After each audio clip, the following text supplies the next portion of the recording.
Welcome back, everyone. I am back here with the Celebrity Memoir Book Club girls for our little 4-part collaboration covering two of, I wouldn't say my favorite, but the world's favorite money and business books. And before we dive into this episode, I just wanted to give a thank you to this series sponsor, DeleteMe. Take control of your data and keep your private life private by signing up for DeleteMe, now at a special discount for our listeners. Today, get 20% off your DeleteMe plan by texting TFC to 64000.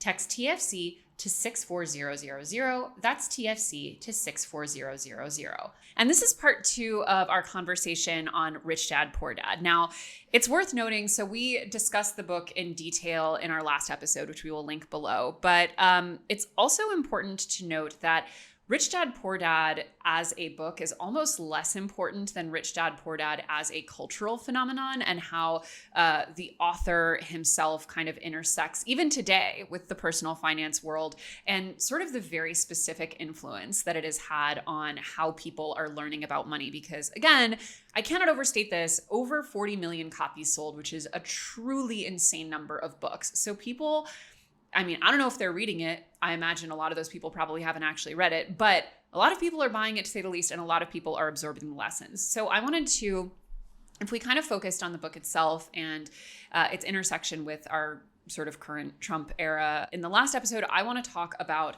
the relationship that this book has, both literally, but also thematically, with something that we talk about quite a bit on this channel, which is MLMs. I don't know if this is I don't know if this exactly works in context of what we're going to be talking about in this episode, but as you just said, this is a book that 40 million people have bought and likely not read all of, because as we discussed in the last episode, if you read it start to finish, it makes almost no sense. But I think that if you start with the beginning chapters and just kind of get a sense of the vibe, which is rich, good, poor, bad, it is much more inspirational that way, I think.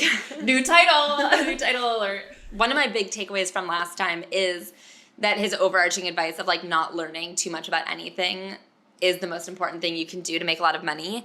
And this book opens up with him referencing this being his Sgt. Pepper's Lonely Hearts Club Band record, but with delayed success.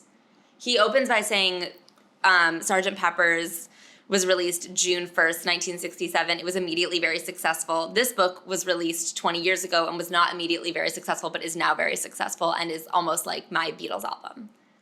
I would say better than the Beatles album. I would say don't sell yourself short. Quite a thing to say.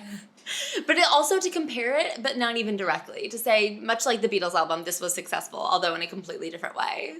To Ashley's point, to the quote she read, this book was not a success on publication, and it didn't actually become a success until it sort of became part of the MLM ecosystem. And I'm just going to read a quote here from the website lazymandmoney.com that just kind of briefly explains it.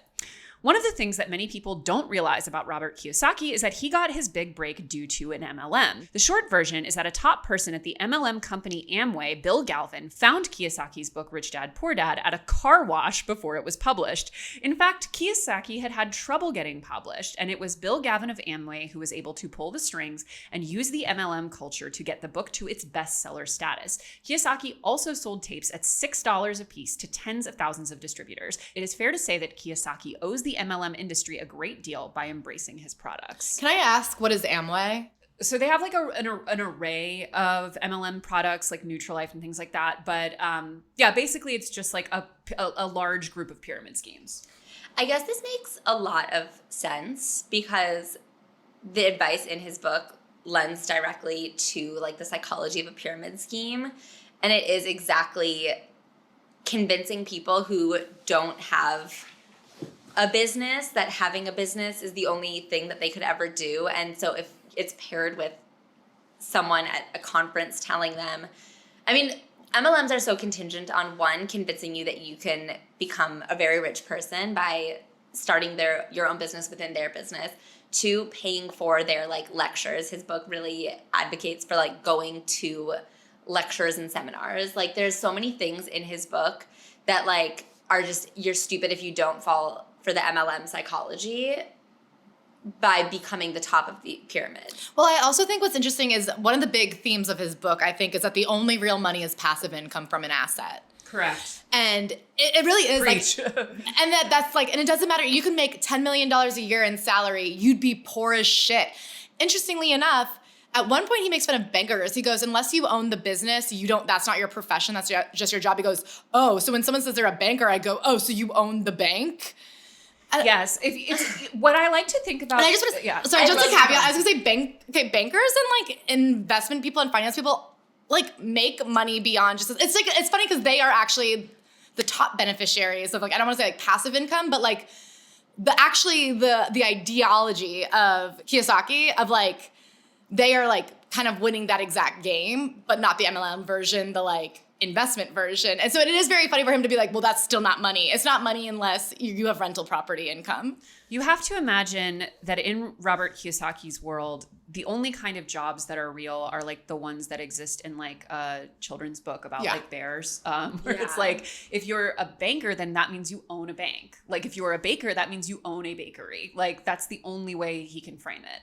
It's so funny because then I guess like, what do you call the person who's making all the patisseries? Like you'd be like, oh, you're a person who does baking for money? That's different than a baker. I guess I also feel like, why is that insulting to be? Like if you are someone who owns a bakery and is a baker, okay. But like he's saying it, only the person who owns the bakery is the baker. Right. The person who works at the bakery is nothing. But interestingly enough, he meets the CEO of McDonald's, and that guy is not a hamburger maker. That guy is a real estate guy. That guy is McDonald's. And if you thought that he was selling hamburgers, you're also an idiot because the owner of the bakery is a baker, but the owner of McDonald's is a realtor. Well, also two things on that. One, sorry, but a CEO is still an employee. Like they're not, unless they own 51% or whatever of the company, they're still an employee first and foremost. I was going to say, does anybody own a bank?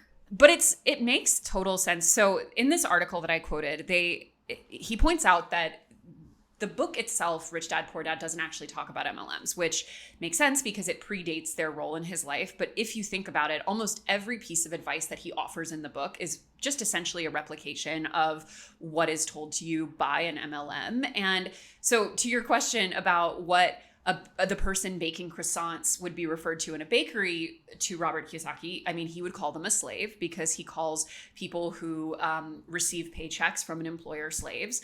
But also, like, if you think about it through the context of an MLM structure, it makes total sense, right? Because like the very premise is that every person that comes up behind you, essentially, they just exist to enrich you. That's it. There's no other function except to enrich the person at the top. Robert Kiyosaki essentially, like, the book kind of became famous through its use throughout MLMs, which I think just, again, whether or not people are specifically in an MLM, which I'm sure we all know what that is, but just to reiterate, it is essentially very close to a pyramid scheme. It is where it's often indistinguishable from one. It is where people are brought into the bottom of the organization and they primarily pay into the organization, and you make money through the sort of buy-in of the people below you rather than actually selling products. That's usually the differentiating factor. But even if people are not in an MLM, I feel like that mentality, again, of like, it's entirely about how well you can exploit systems is just so pervasive through like all of money advice. Yeah, and I think it's really interesting that even outside of MLMs, the way that like you can see how in our current, like in our most recent economic crises, how this like information prevails. Like the housing crisis, the housing crash was because people were doing Kiyosaki-esque like house shorting. Like there's a lot of information here. Like a lot of our current problems come from people who like subscribe to this information, whether or not they're following his exact book or maybe just like reading kind of a summary of it. This is like very kind of prevailing advice that is bad and is like making everything worse always. Totally. Robert Kiyosaki fully makes Instagram reels bragging about being $1.2 billion in debt and refers to Dave Ramsey as being an idiot because Dave Ramsey is extremely anti-debt, even sometimes like to the point of being essentially anti-mortgage. But so we looked into the material conditions of Robert Kiyosaki being $1.2 billion in debt, it seems by all accounts that he is essentially continually borrowing to invest in his various ventures, a lot of which seems to be real estate, and deducting the interest on that debt from his taxes. However, let him tell it. Go to his Instagram reels, and it's mostly about him investing, him buying up large amounts of physical gold and silver, which we don't get a ton of detail on where he keeps, but suffice to say, something is not passing the smell test to me with Robert Kiyosaki's finances. What if he keeps all his gold and silver in the same warehouse where Kim Kardashian keeps all of her like former outfits? Like somewhere in Idaho, you could see Skims bodysuits, vintage, and just tons of gold. I guess it sounds like he's like putting the profits of any real estate ventures into gold, therefore there's no like, I don't know. No, I think there's just separate things, and I think it's important for him to constantly be talking up gold because much like crypto, everything's speculative. So if he can get his followers to buy into gold, then the price of gold goes up and then his personal wealth goes up, right? So if he says, I have $1.2 billion of gold, then you go, well, he's not going to waste $1 billion, right? I guess I should get into gold too. He is famously the rich dad.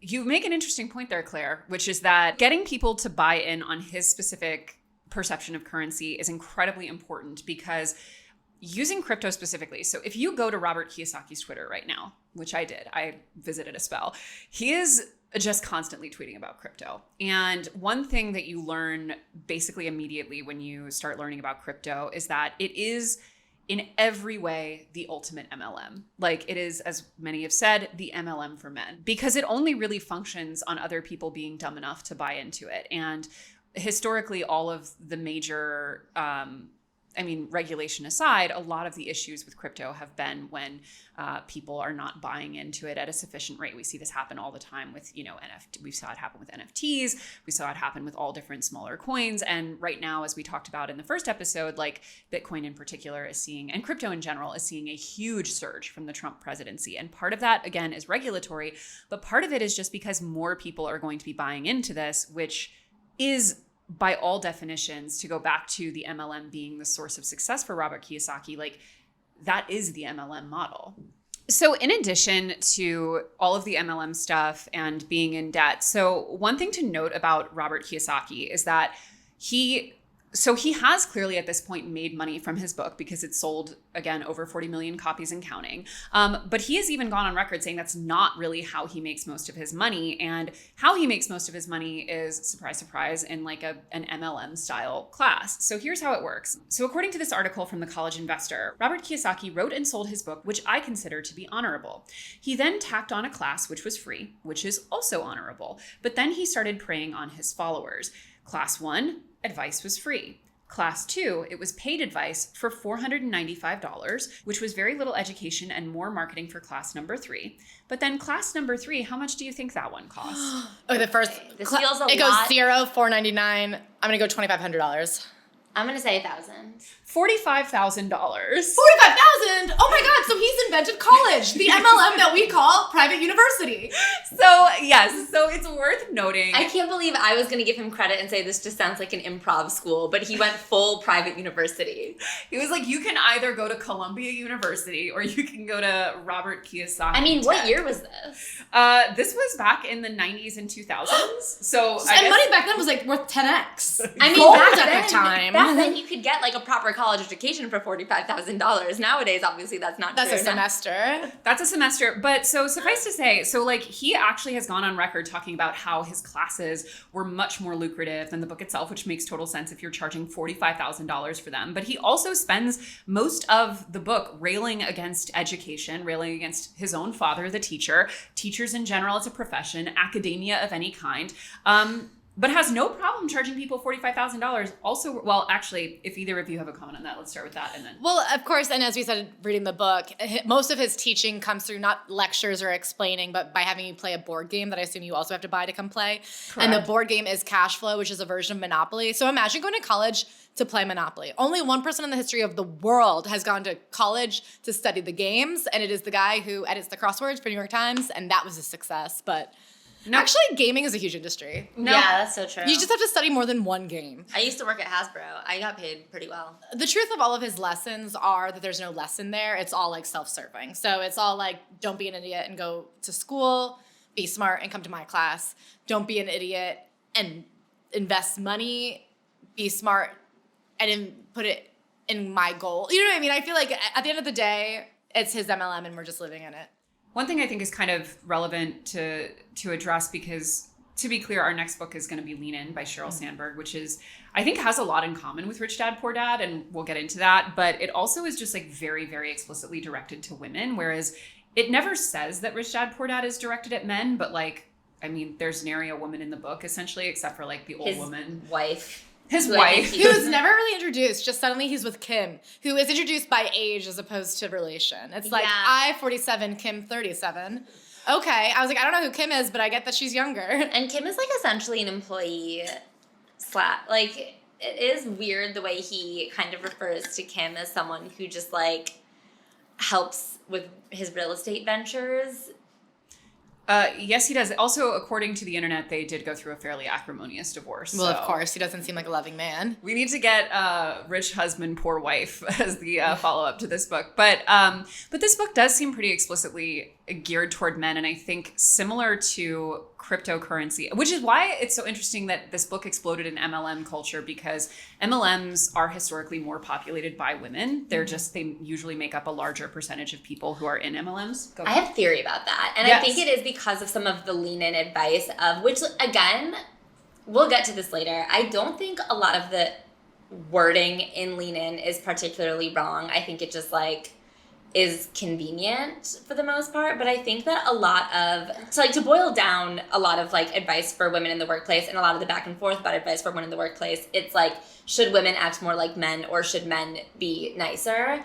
And I think that, like, buying into this book follows the, like, if women want to be successful like men, women need to act more like men. So, like, reading a man's personal finance book for women in MLMs, like, I feel like it feels subversive and, like, advantageous to be like, oh, let's, like, this is the book about how men are getting rich. Like, what if we took it too and applied it to ourselves? I guess I wonder if women are reading it, or if it comes from, like, you know, I assume that most women who are coming to MLMs are doing it to bring up the entire family income. I'll be honest, I've never even been propositioned by an MLMer. So this is very much outside of my bubble. Like, I've never even had somebody sell me mascara. You know what I mean? Like, yeah. I've never even gotten that, hey girl, how's it going? Would you like to know about my supplements? I don't know. I don't know what they're selling. But I do feel that I'd assume that you're mostly doing it genuinely for the money and not necessarily because it's your hobby. Like, I don't see rich women's passion project being an MLM as much as, like, people genuinely looking for a way to help their families from home. Oh, yeah. I mean, that's how they prey on. Yeah. And so, like, you know what I mean? I don't think it's like the woman at the tennis club who's like, oh no, my kids are in high school now. What am I supposed to do? That I don't need to pick them up from school.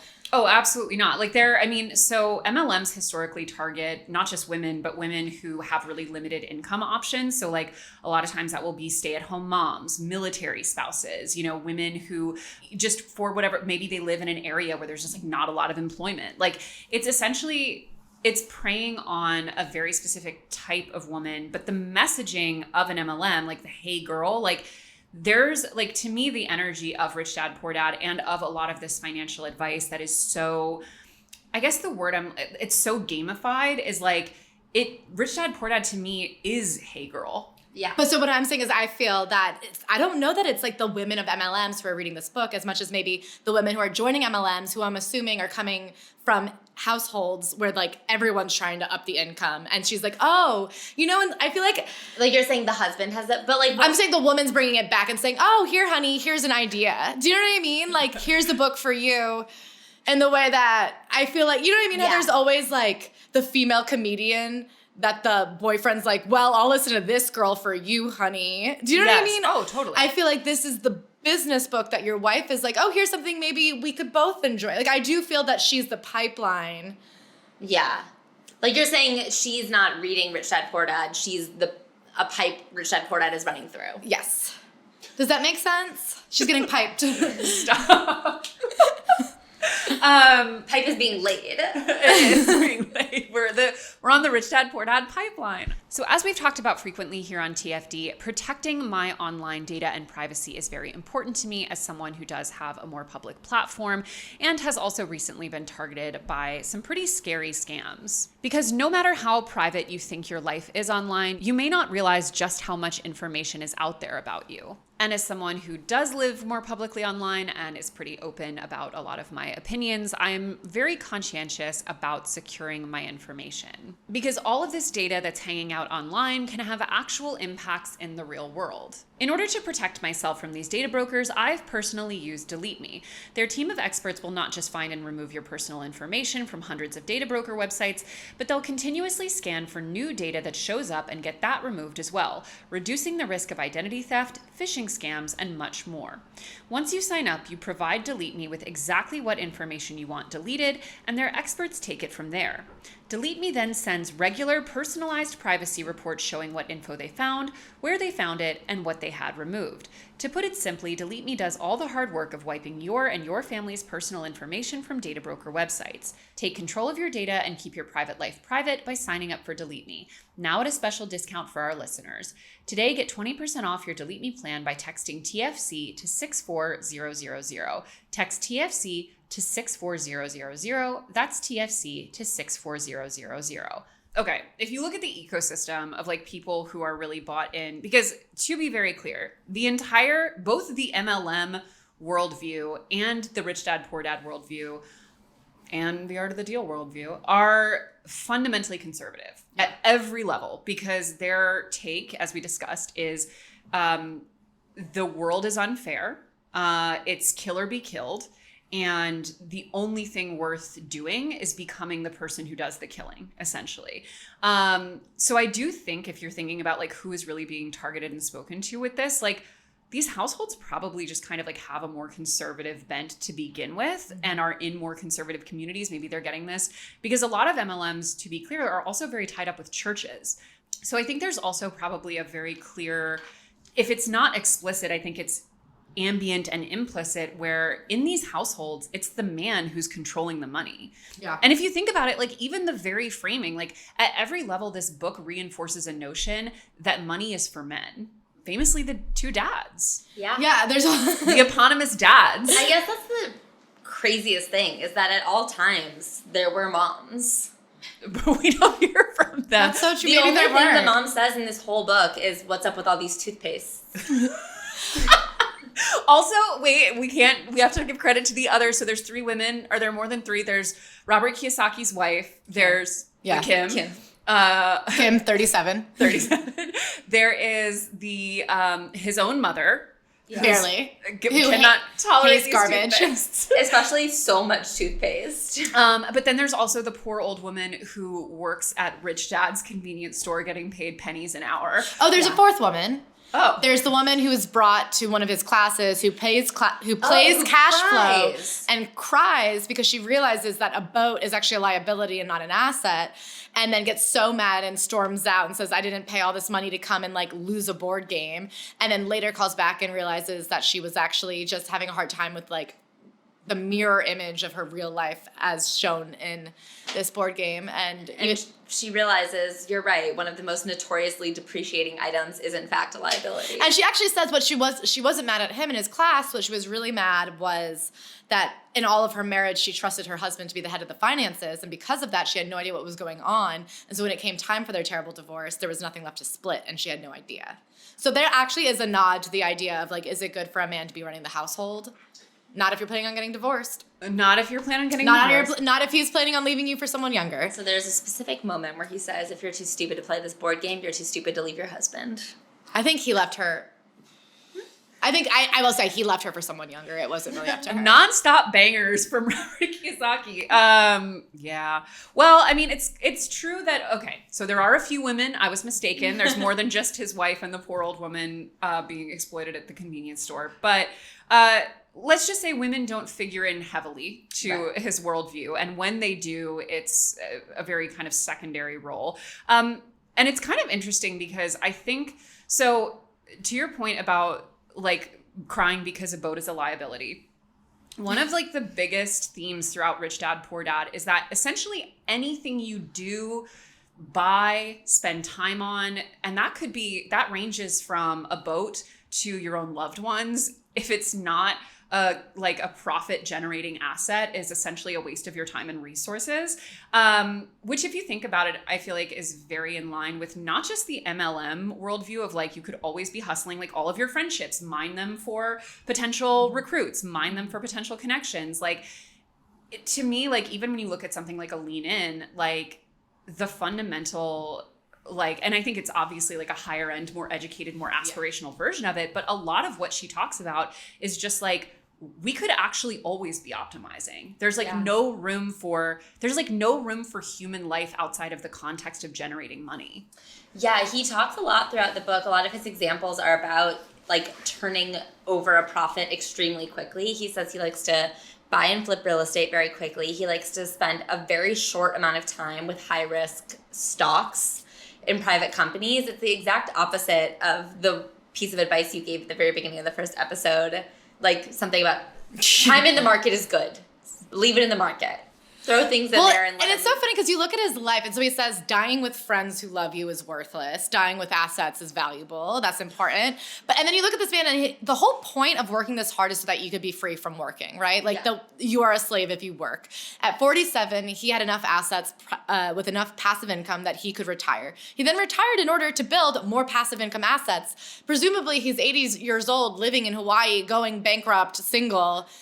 To what, you know what I mean? Like, to what end? Yeah. Well, I mean, you're partially right. He's 80 in Hawaii, maybe in Hawaii, single, very divorced, terminally divorced, going through various bankruptcies and debts, but also nonstop shilling crypto on Twitter.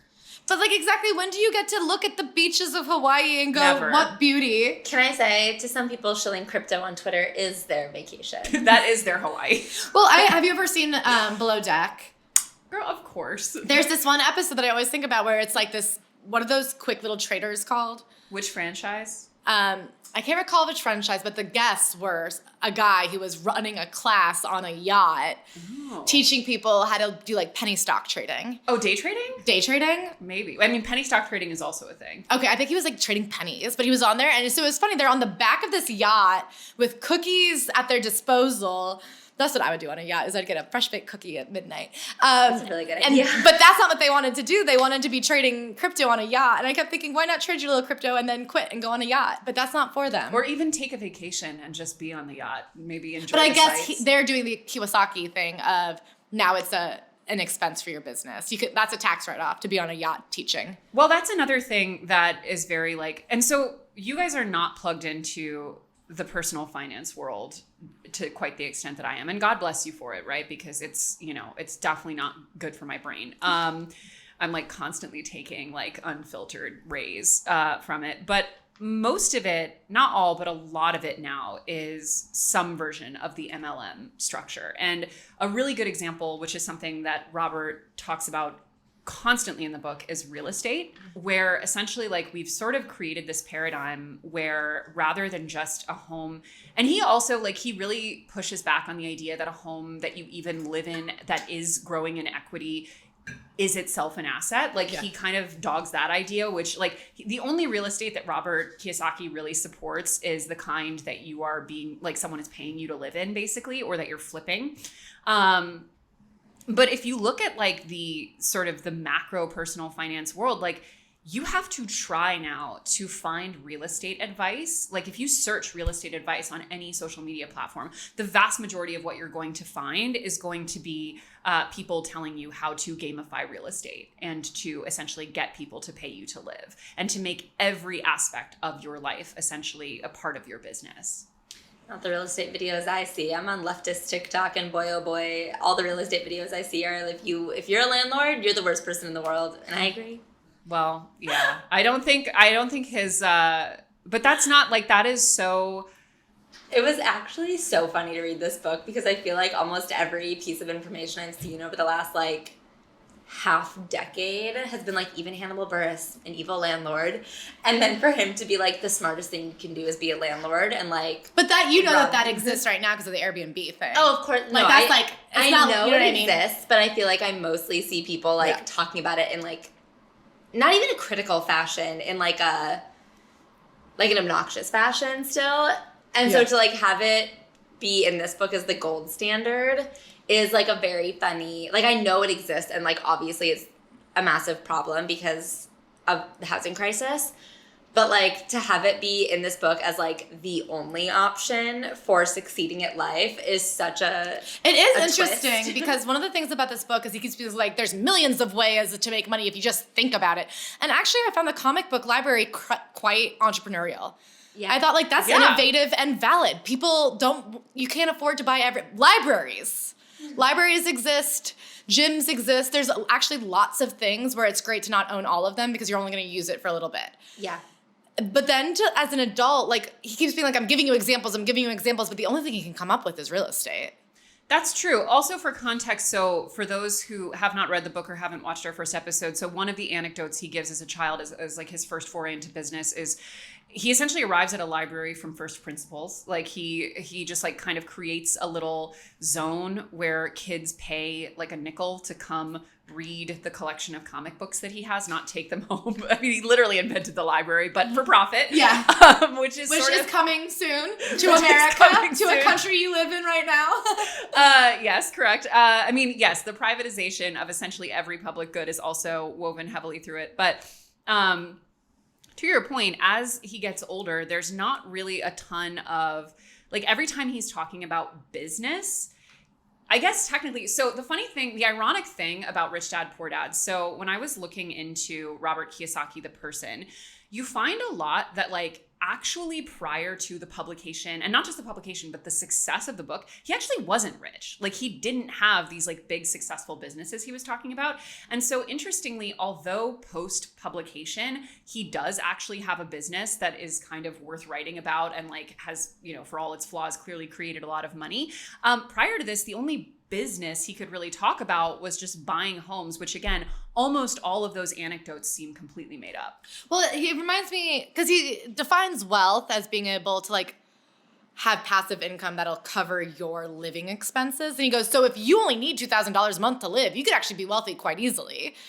But that doesn't mean you're rich. Wealthy and rich are different. And it's so funny because I guess he would have historically called himself wealthy, although he wasn't rich, which reminds me a lot of like, is it FIRE people? FIRE people. We know them. FIRE, for context, is financial independence, retiring early, where people just like earn a lot of money. They effectively do exactly what Robert Kiyosaki did. Yeah. Except the goal is to actually retire and enjoy their lives. Interesting. Which very anti this book. Interesting. Yeah, this book is not at all about enjoying your life. If you've enjoyed your life, you failed. This book is about... If you're enjoying yourself, surrounded by friends, family, loved ones, you're a loser. It's about elevating greed as a valuable and interesting personality trait. And by trait, I mean, like, that's your thing.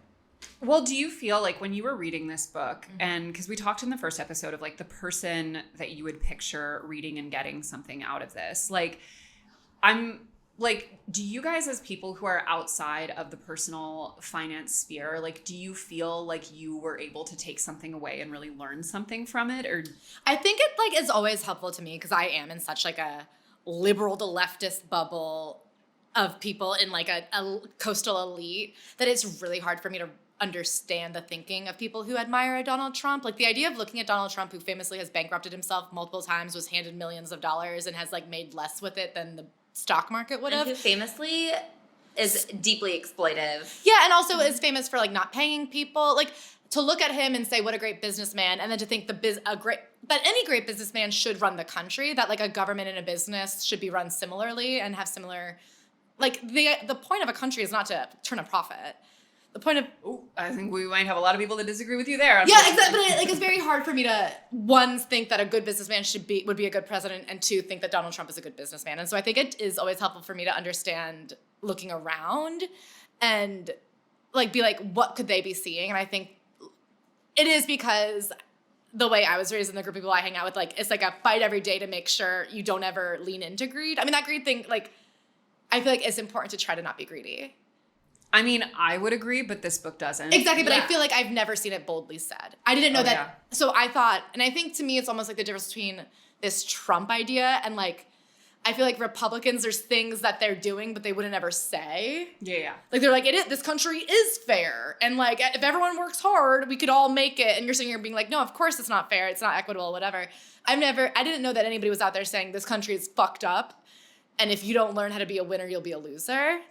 Yeah, I would say that this book made me, like, sad and also, like, helped me. Like, I feel like reading this book and, like, not really seeing how a single sentence related to the next sentence, and then thinking about the fact that 40 million people have bought this book and presumably some of them have read it and thought that it made sense. I just am like, oh, okay. Like, that's how we got where we got. I mean, I also think it's interesting because I'm on TikTok and I see there's such a variation, there's two worlds on TikTok, and it's the people who just love, like, absurd wealth. They watch a girl get on her private jet and go to her private island. I mean, the people who love Alex Earl, who, like, look at the way that she is on her dad's. I was thinking, actually, that to me, Rich Dad is Alex Earl's dad, and Rich Friend is Alex Earl, because Alex Earl's dad made all of his money selling concrete to the government. I'm sure he's not, like, particularly educated, but I'm sure he, like, figured out a buddy in New Jersey who would buy his concrete for, like, 30x what it's worth.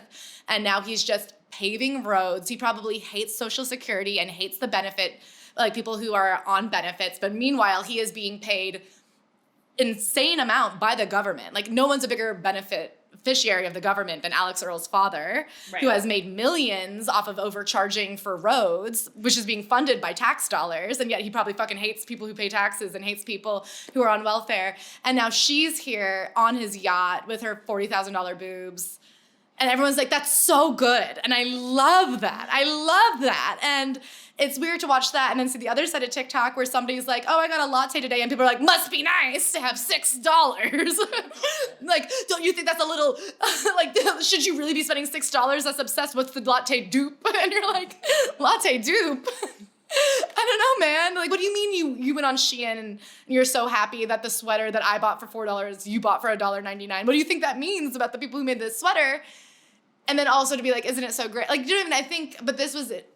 I don't know. You forget that in this country, people, like, really think it's so great to be so rich. Like, I'm just so removed from the evangelical belief that, like, rich people are better. Well, it's interesting because I asked a few people from our community who've read this book or for whom this was, like, their intro to personal finance. Like, what do you feel like you got from this book? And a lot of them said, it gave me a sense of, like, it changed my mindset around money and made me feel kind of empowered. Like, I was in control of money, which I think is, like, you know, to take it back to the MLM stuff, like, it is the inherent value proposition of an MLM is, like, I mean, it's obviously a lottery. Obviously, like, 99% of people in an MLM break even or lose money, but it comes with the allure and the language of, like, you're in control of your destiny. You can become rich. It is all available and accessible to you. And it's just a question of how hard you're willing to go for it. And I think, like, it's interesting because there are a lot of personal finance texts that really present that ideology. And I don't always necessarily think it's a bad thing. Like, to your point about, like, the more lefty commentary, I think often it can reach a point of total nihilism and defeatism where, like, to be clear, like, the answer shouldn't be to just, like, completely abdicate the possibility of ever improving your situation or accumulating any kind of stability or anything like that. And there's almost, I think, sometimes a hostility to even acknowledging that some things are within your agency. It's just so crazy to me, though, because, like, even to your point about, like, the evangelicals or Dave Ramsey or even a lot of these MLMs, like, they will pay lip service to the fact that money is just a tool for getting happier or spending more time with loved ones or doing what you enjoy. Whereas, and what makes it so crazy to me that this is as popular as it is like, it is so explicit about the fact that it's actually just about the money. And there's never enough of it. I mean, when he has that chapter about, like, what are your wants? Like, what is your motivation behind, like, work, like, you know, having a lot of money? That he, like, proclaims as a very valid reason to want money is to, like, be rich. Like, it never goes deeper than, like, he claims freedom a couple of times, but at one point, there's this, like, section in the summary that says, like, every day you have a choice, and Robert makes the choice to be rich every single day. I love that. I'm going to start making that choice too. I'm going to make that choice every single day. Yeah. And I mean, but again, like, I think it's tough because, like, for a lot of people, like, it's almost like, what is it? It's like when Kenyan marathoners train in high altitude so that when they're running a marathon at sea level, it feels very easy to them. It's like, maybe people do, like, whether it's like the MLM stuff or the Dave Ramsey stuff or the Rich Dad Poor Dad stuff, like, maybe a lot of people need to, like, run at high capitalist altitude to, like, get a sense of agency and a desire to take control over their own finances. And you have to sort of just, like, reduce your load. Well, it's funny because that's how I felt about Lean In almost, is like there are a lot of like fundamental principles of Lean In that I disagree with, but what I did take away from it is I'm like, these are practical tips. Yes. To say this is a fucked up world. Is there any way to make it better for yourself? Because what's the alternative? And like that is kind of the premise of Lean In, of like, listen, there's a lot of sexism out there that you're going to come up against. If you're waiting for men to sit around and abdicate the patriarchy, you might not ever make it. But if here's like 6 things you can try to take on yourself. And I do wonder, like, what is the alternative? To sit and say nothing will ever get better for me. So I understand that idea of saying, no, you can do it. Because someone has done it. You know what I mean? Right. I do believe Rockefeller was but a newspaper boy. And look, in 1904, you could do that in this country. That's true. And I guess I do think it is so, like, indicative of the election like, the mindset that led to the election we just saw. And so it was very interesting to read this. Like, instead of people saying there is, like, obviously a massive economic crisis going on right now, like, instead of, like, examining what was happening with eggs, people were like, we have to just, like voting for Trump was a quick fix. Like, it is a thing that people believe will contribute to their wealth, like, with no examining of what that even means. Like, it is this thing of saying, like, I choose, like, a direct, like, they pressed a button, like, checked a box in order to, like, achieve what they believe is a direct path to wealth, instead of, like, ever learning or looking at anything. And I think that is, like, what this book is explicitly telling you to do. And, like, it's all nonsense. And I don't know, like, how people will ever find out. It's funny because it makes total sense to me that the answer after reading this book was to get people on the board game to $45,000 class pipeline. Because to your point, like, and this is, again, like, such an MLM thing, and why a lot of the advice that I see going around just, like, worries the shit out of me is, like, it causes such a level of cognitive dissonance in the people who follow it, because, you know, Robert Kiyosaki as a person has, like, by all economic metrics, failed more than anyone will ever fail. Similar to Donald Trump. Like, there are just so many things that he's done, quote unquote, wrong, and yet his own internal logic and his framing of the world, because it's so binary and because it sees people with money as inherently not just winners, but smart, worthy, valuable, interesting, cool, all of these things, he can never identify as a person who struggles, as a person who makes mistakes, as a person who went bankrupt or is $1 billion in debt. I mean, literally, again, famously, his own father is the poor dad and gets nothing but ridiculed for the entire book.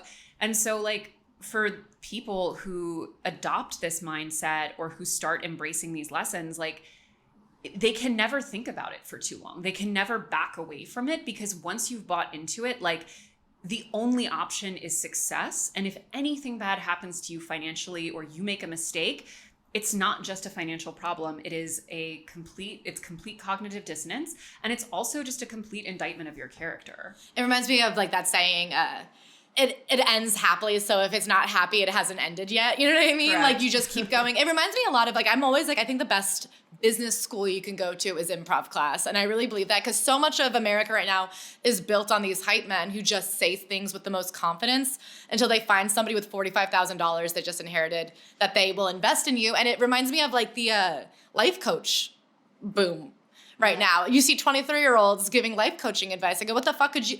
And, like, I feel like there's so many business classes that are based on the success of their business. They're like, I'm a successful business person. Look at all my successful business classes. And you're like, but, like, where was the there? There was no business. I guess I'm wondering, I wonder if anyone bought the $45,000 class. Oh, they sure. did, and they sued him. Good. Okay. Yeah, it's, as I mentioned earlier, like he's been through like several lawsuits from his former students. I feel like that you can never undercount how many people. I guess I feel like the $500 class, I could see people falling for that. The $45,000 class, I think if you pay for that, you have to just Not to be this bitch, but I mean, I know a lot of people with $100,000 of student debt to schools that are no longer accredited functioning universities. Like I know people who went to private colleges because it was a private college that was no better than their state school and actually much worse and have since shut down entirely. Oh, mine didn't shut down, but that's what happened to me. But do you know what I mean? I guess you're right. So I just think this idea, like where like people would take on, also if this idea, he's big on the idea that if you put in money, you will receive money. Mm-hmm. The best way to make money is to spend money, which is something that I'm starting to buy into. Why not? I'm like, you know what? A good haircut is actually, I'm on Instagram a lot. If my hair doesn't look good, who's going to follow me? I got to pay for it. I got to get the Dyson. It's an investment. But I do think, I'm sure people took on debt to pay for $45,000. Yeah. Assuming that, well, if I make $2 million next year, what's $45K? Yeah. Well, I mean, a huge amount of people, I'm sure it's got to be the majority of people, we can check that stat, but I think most people who enter any kind of MLM take on debt to do so of some kind. Because most of them involve having to buy a bunch of products and pay fees, which is how people higher up in the MLM make money. As kind of just like a final thought, I would be interested, like, to someone, especially like women, but people generally, like to people who feel, because you guys, as you mentioned, are in such a different ecosystem with the content that you consume, and you were like not encountering this. But for people who like feel like they've been really indoctrinated, whether it's like their family, their church, all of the people in their lives, like they're in an ecosystem like this, like especially after reading it, like what would you tell them? I think it's not your fault for buying into it because the world is unfair and this book has that central premise. And I do think if you're like, I don't feel like I'm stupider than the rich guy, like why isn't it me? This does in some way help you go, oh, they aren't smarter than you. They just know the trick. And you just haven't learned the trick yet. Right. And and the trick is crime. And I do think like, I see how like, and that's what I was saying where like, it helped me almost understand the Trump presidency. And I understand in that way that you're reading it and he's not wrong. You are being exploited. The people at the top who are making all the money are not necessarily smarter than you. They're not necessarily more skilled than you. So what is the difference? And the difference is this ruthlessness that you have not yet learned to lean into. And I think in that way, if like your sense of self is like, I'm a smart person who works hard and wants it, why not me? You go, oh, there's an easy answer. But at some point, I think, unfortunately, it's like the exact opposite of what we were saying, timing. And it is about timing the market for this guy. MLMs are about getting in first, which is so funny because it's like the opposite of other investments. And I do think like you do at some point have to step back and go, okay, there's no actual advice here except for be ruthless and potentially illegal. And also like, is that really how you want to treat the people around you? Do you want to be known as the person who got rich on the backs of exploited workers? The most important like thing for me to disassociate from this book is like unlinking like people who've been indoctrinated in this way is to like work within yourself to unlink morality and financial security. Like I don't think, like you said, it's not your fault. There are a lot of systems at play here. And I think like working on like kind of parsing that out while also just making sure that like you start to understand that like not being a billionaire doesn't like mean you're a bad person. In fact, it might mean you're a good person. Yes.